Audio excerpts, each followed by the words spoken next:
Vincenzo, it's great to have you with us. Thanks for your time. You've just got back from visiting your first Formula One Grand Prix in the USA. Tell us about it.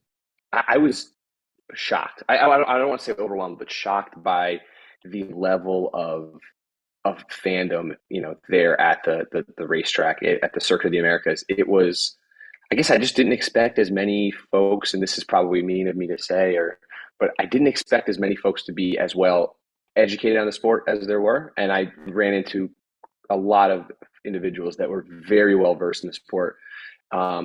We hear so much on Twitter or online about how these Drive to Survive fans that are coming in are ruining the sport. And you hear that a lot, or you read that a lot.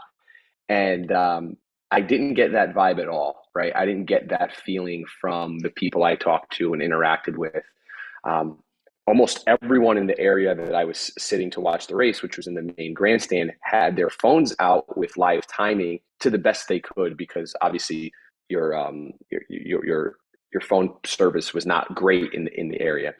But almost everyone had timing or radio in their ears, was listening intently, helping each other out. So for the folks that maybe didn't have F1 TV, the Red Bull fan next to me was showing it to me when I didn't have it, or the Mercedes fan in front of me was showing to the Red Bull fan that didn't have that. So it was nice to see that. And it was also, I think, you get a different impression of how fans interact with each other. And there was a lot of fans, I noticed, couples or families with very split loyalties. They're walking around with Lewis Hamilton jerseys or Mercedes shirts on, and then someone's got a Haas shirt in the family, and someone had a Red Bull shirt in the family. And I was like, oh, that's interesting to see, right? Where do your loyalties sit? Well, it's probably Just difficult wondering. to tell most of the time. I mean, But Italian heritage. I wonder whether there's anything that might give it away. Your name, anything no, like nothing really, nothing. There's nothing that gives it away. Nothing at all. So, a cap like this at the track was signed for 130 US dollars. Blah. Wow. And selling out. And and stuff is flying off the shelves.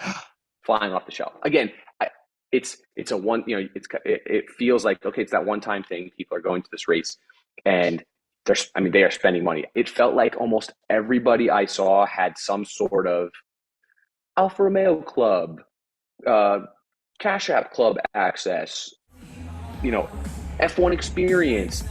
And I mean, I'm talking the track rides for the F1 experiences. Those things, it felt like there was always a truck going around giving people rides, giving these F1 experience rides. I'm like, and those are not cheap. I mean, those are not cheap experiences. These are experiences that start at minimum $5,000, minimum, and that's just for the access, right? It felt like everybody I looked at had one of these badges on. I didn't even have, I didn't have that kind of access. So maybe I was just jealous, but it felt like there was so much of that where people are like, okay, this is the one time I'm going to go. Yeah. I'm going to spend $10,000 to go get a chance at the pad, to walk around the grid or something like that, $15,000. And there was a lot of it. There was a ton of it. I'll tell you, the most I think I was taken back by was after the race, once Red Bull won, and for the podium ceremony, the people jumping fences onto the track to go over the podium. It was, I guess I just didn't realize how many people were actually there, right? While you're there in the moment, it's a massive, Circuit of the Americas is 1,500 acres, the property, right? It's the track itself is over 5 kilometers.